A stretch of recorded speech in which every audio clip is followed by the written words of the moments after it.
We were all kind of asleep when this news broke, but the NBA has denied the Chicago Bulls' request for a disabled player exception for injured power forward Patrick Williams. Interesting. Because to me, I take this one of two ways. For those of you who don't know, a disabled player exception can be granted to an NBA team when a player goes down with a season-ending injury deemed to be, or an injury that's deemed to be season-ending. The exception gives the club some additional spending flexibility, functioning almost as a cross between a traded player exception and a mid-level player exception. Not that I knew that before I Googled it. I had never even heard of this exception. I'm not going to lie. The NBA ever do that to y'all? Like they just drop a new rule that has been here for like 100 years and you just never knew about it? I didn't even know this was a thing. I don't remember the Bulls doing this with Derrick Rose. You know what I'm saying? Like I had no idea that this was a thing. So the NBA denied the Bulls' request for a disabled player exception for the injured forward Patrick Williams. And so I'm looking at this one of two ways, right? And the one way kind of gets me excited. And good morning, everybody that's just joining. We got Calvin in here. Javo, what's good? He says, Madden's been a staple of my life since I was a young and RIP to an absolute icon. We got Strasburg Steve in here. He says, rest in peace, JD. Baki's in the chat, says, RIP 2 legends, John Madden, our Chicago Bears beat reporter, one of the voices of the Bears, Jeff Dickerson. Rose Rising says, good morning, famo. Shout out to y'all, man. Shout out to Chris Newman for pulling up with a bear down in a Bulls Nation. Shout out to Primetime Podcast, man. We appreciate y'all for pulling up. Reggie Blash, I like that name. That's funny. And Robert Schwartz, as always, man. Here's the way I'm looking at this. There's two ways to look at this to me. One way is that AK is trying to finesse the system. And if that's what's happening, good job on him. Good morning, Mike. Good job on him. You know what I'm saying? Because to me, all we were hearing up to this was that Patrick Williams was progressing well. Patrick Williams was moving in the right direction. Patrick Williams was on the fast track to coming back. And then you hear that AK is trying to put in for the disabled player exception. Now it's almost like it's raising some flags. You know what I'm saying? Like, not to say that I'm worried about it, not to say that I don't think that the Bulls are lying to us, I should say, that Patrick Williams not on the fast track to come back, but it does raise some flags. But to me, it's like, okay, is AK trying to finesse the system here, or is there more serious wrong with Patrick Williams than we thought?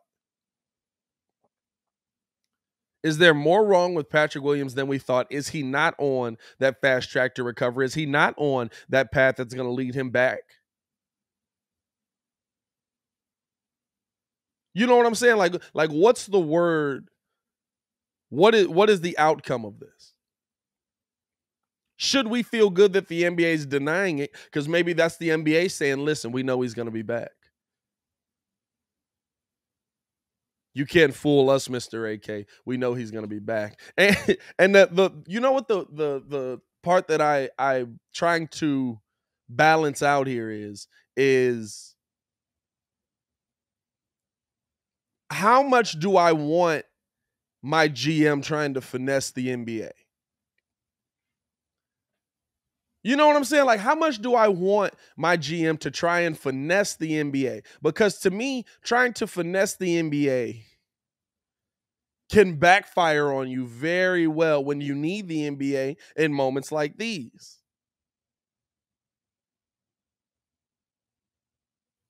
Is it worth it to try and finesse the NBA?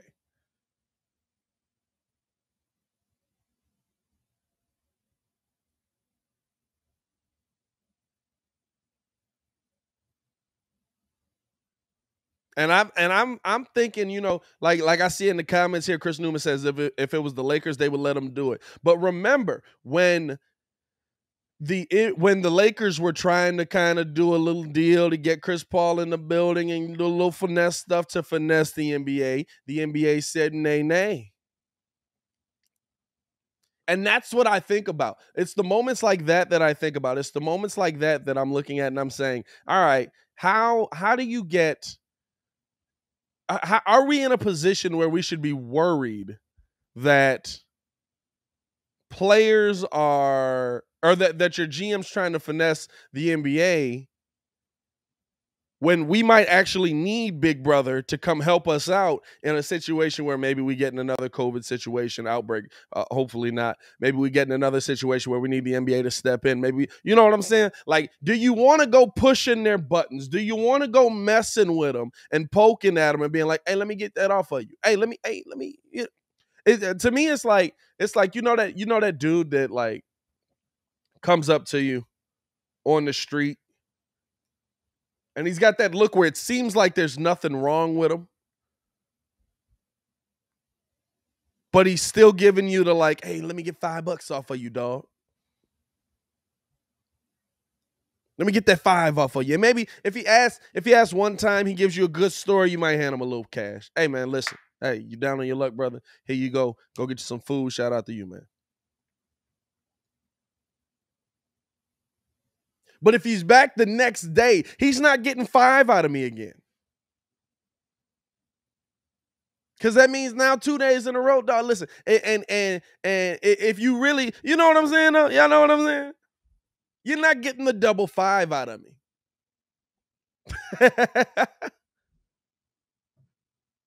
Primetime says, why not? I love it. Shows that Acme is trying to win. I love the aggressiveness. I like it too. I do like the aggressiveness. But what I don't like is that us being excited about our GM and putting that stigma on him and saying that you know, yeah, he's trying to finesse the league. He's trying to get, or is there actually something that might be season ending with Patrick Williams?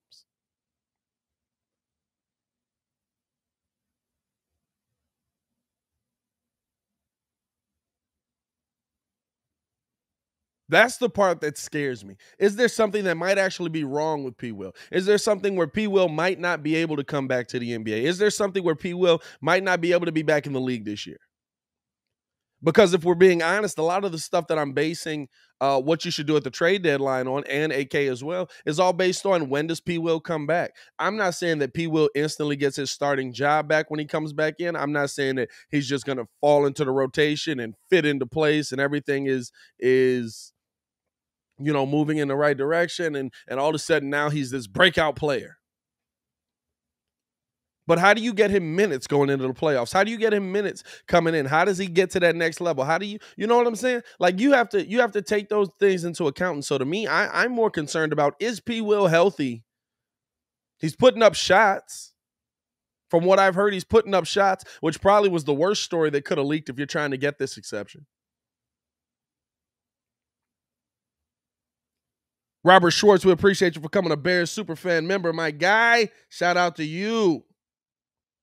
Shout out to you, man. If you guys don't know, man, we do have the Breeze. I said Bears, the Breeze super fans. The Breeze super fans is where you know, you can become a Breeze super fan. Drop some dope stuff. We've got dope merch that exclusively dropped over on the Discord. It'll be out for the rest of y'all on the 1st of January. Keep a lookout for that. But for those super members, those super fans, those people that have shown that extra mile of support, man, come on through. Check that out over on the Discord. Hop up in the Discord as well. All that stuff's in the community tab. Shout out to you guys. And I believe that's in the comments below to join. It should be. Yep, you can become a Breeze Superfan by checking the comments below.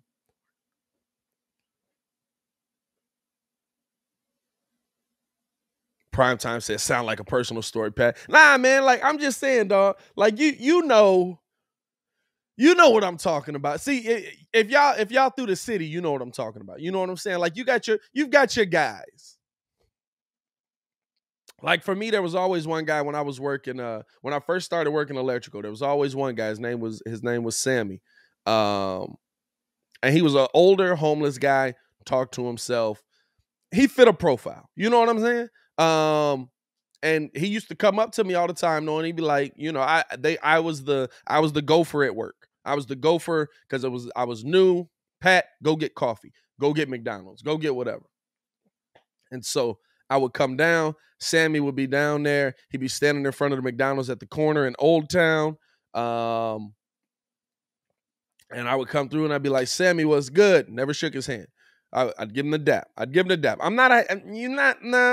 what you're doing. I don't know what you're doing. I'm not coming in full handshake on it. I don't know. I don't know. I give you the dap. I give you elbow. You know what I'm saying? Pre-COVID, but I'm still dapping. No, come on now. We can't be doing that. Byron Williams was good, man. Good morning.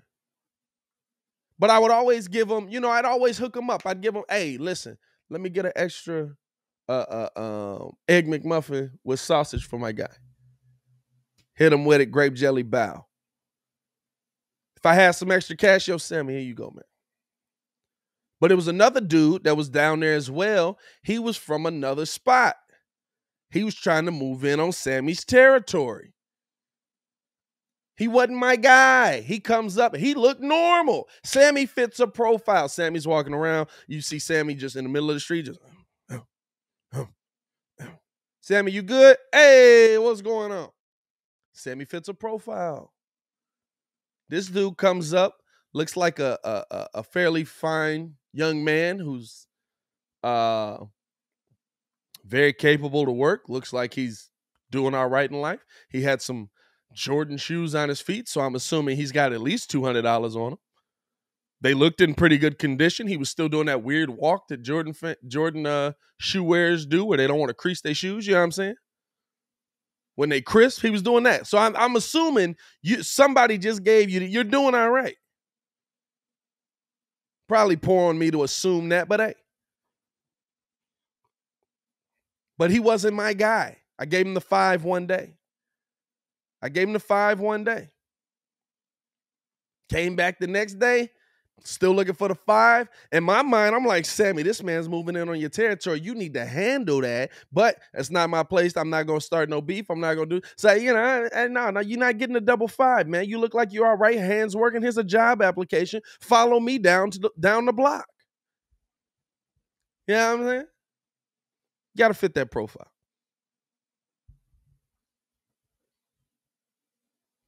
But how are we looking at what Patrick Williams was? How are we looking at what the disabled player exemption means? How are we looking at what the disabled player exemption means? If you're just getting in here, the Bulls were denied a disabled player exemption, which in my mind is AK trying to clear up space to get another big name player in there, to get another name in there, to get another guy that you can go in and add to this team and put this team in a new light and put this team in a new situation. You know what I'm saying? That's how I'm looking at it. That's what I'm thinking is going on.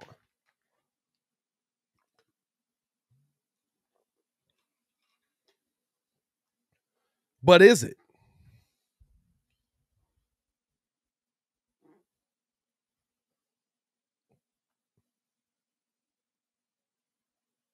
That's the part you got to ask yourself. Is it really, or is that us hyping ourselves up? Is that us giving AK all the credit in the world?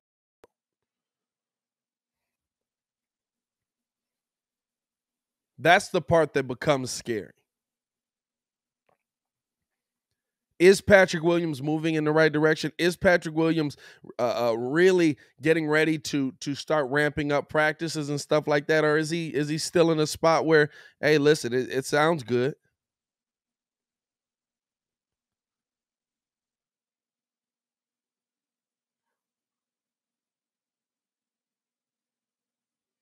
That's the question that I have. That's why I'm concerned about this this a little bit. Not crazy, not a crazy amount. Not like to the point where I'm sitting here panicking. And you know why? Because the Bulls are winning.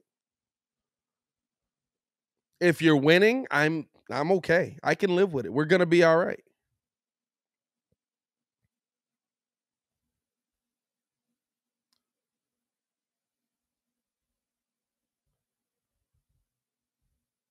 Primetime Podcast says Pat instigated a homeless turf war. I didn't, dog. I didn't do nothing. I'm just saying. You got to get in there. Can't be letting somebody just walk in on your territory, Sammy. You gotta buck up a little bit on that one, man.